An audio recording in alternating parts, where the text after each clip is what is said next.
Oke, assalamualaikum warahmatullahi wabarakatuh. Masih berjumpa lagi dengan kami di channel Cemen Bonsai.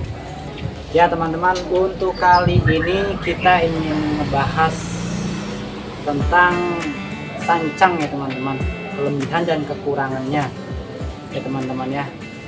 Pasti teman-teman sudah pada mengetahui ya tanaman sancang itu, atau yang bahasa latinnya itu Premna microphylla ya teman-teman. Oke, sancang ini termasuk salah satu tumbuhan dari keluarga Lamiaceae ya teman-teman ya. Ya sekeluarga sama jati teman-teman ya. Nah teman-teman, ini depan saya sudah ada contoh pohon sancang ya teman-teman, yang daunnya sudah mulai mengecil ya teman-teman. Sancang itu kalau di liarnya itu, di alam itu pohon daunnya itu besar banget teman-teman, seperti sebesar telapak tangan lah teman-teman ya. Nah beginilah dia indahnya sancang ini. Kalau misalkan sudah di bonsai, sudah sering kita pruning, kita cutting, nah daunnya akan seperti ini teman-teman. Akan kecil banget, bahkan bisa lebih kecil lagi seperti butiran beras ya teman-teman. Nah, yang sekarang kita mau bahas itu bukan sejarahnya teman-teman ya, bukan sejarah soal sancang ya teman-teman, tapi kelebihan dan kekurangannya teman-teman ya.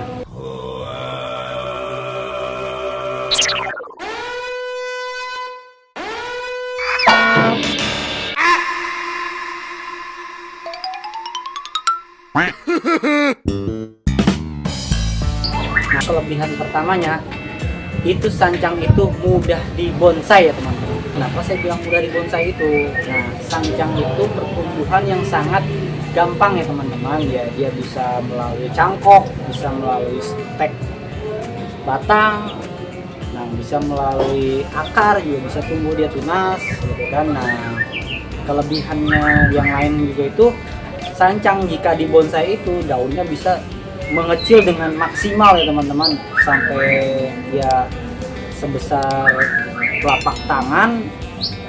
Yang kalau di liar ya teman-teman bisa sampai sebesar butiran beras ya teman-teman. Itu kan jauh banget ya teman-teman. Nah yang kedua, sancang itu mempunyai karakter ya teman-teman. Karakter dia sancang itu mempunyai karakter yang banyak pertumbuhan tunas ya teman-teman ya. Jadi tunasnya itu gimana aja dia tumbuh nih, bahkan di sini di belakangnya tumbuh. Nah itu kembali lagi dari faktor kesuburan ya teman-teman, kesuburan dari medianya itu sendiri ya teman-teman ya. Nah untuk selanjutnya, sancang itu mudah dibentuk ya teman-teman ya, mudah dibentuk. Nah jadi sancang itu kenapa saya bilang mudah dibentuk ya, dia kan soalnya begini teman-teman, kalau kita mau modif kaki banyak kok sekarang para seniman bonsai yang modif kaki, yang modif akar atau kaki ya, dari program belah batang gitu teman-teman ya. Itu kan ibarat kata apa ya teman-teman ya, jadi bisa dimodifikasi lah dari segi kaki gitu kan, dari perakaran. Itu sancang sangat mudah lah teman-teman, tergantung kita cara perawatannya dan cara penyuburannya teman-teman ya. Nah yang selanjutnya teman-teman, sancang itu dia mempunyai ciri khas dan karakter sendiri lah teman-teman, dari contoh daun ya teman-teman, dari contoh dia penuaan dia batangnya gitu teman-teman ya. Dan dia tuh nanti tuh jika udah tua gitu teman-teman ya, itu badannya itu seperti kayak serut gitu teman-teman, agak putih gitu teman-teman ya. Batangnya itu nanti dia kalau udah tua tuh putih, jadi kesan tuanya itu lebih eksotik ya teman-teman. Nah itu, nah yang selanjutnya ini teman-teman, faktor kekurangannya teman-teman ya.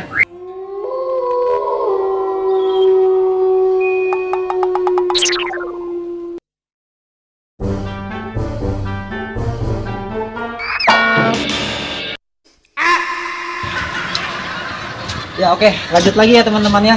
Biasa tadi ada makhluk luar angkasa teman-teman.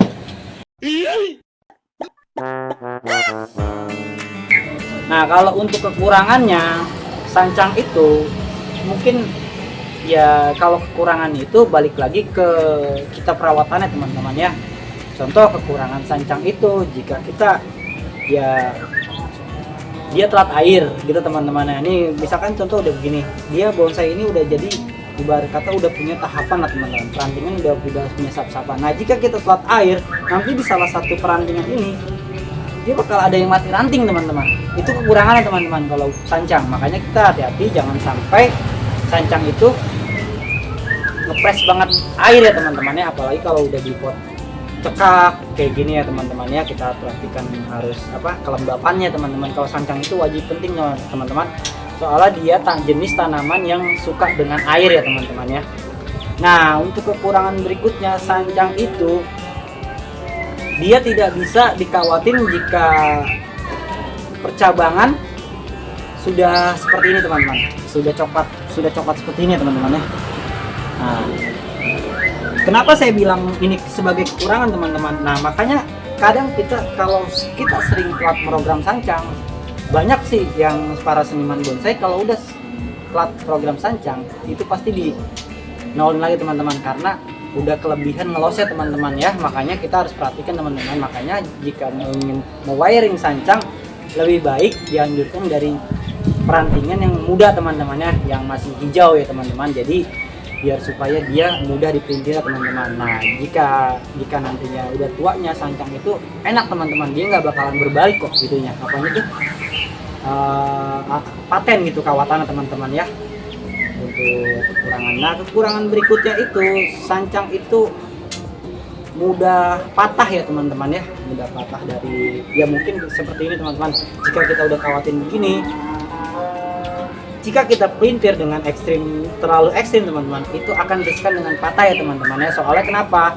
Makanya dari dini, dari mulai masih muda itu kita tentukan arah dan perantingannya dengan baik dan teliti ya teman-teman. Makanya itulah dia tadi kekurangan dan kelebihannya bonsai sancang ya teman-teman, atau nama istilah latinnya itu Premna microphylla ya teman-teman ya. Nah, mungkin cukup sekian dulu teman-teman ya penjelasan kekurangan dan kelebihannya teman-teman ya.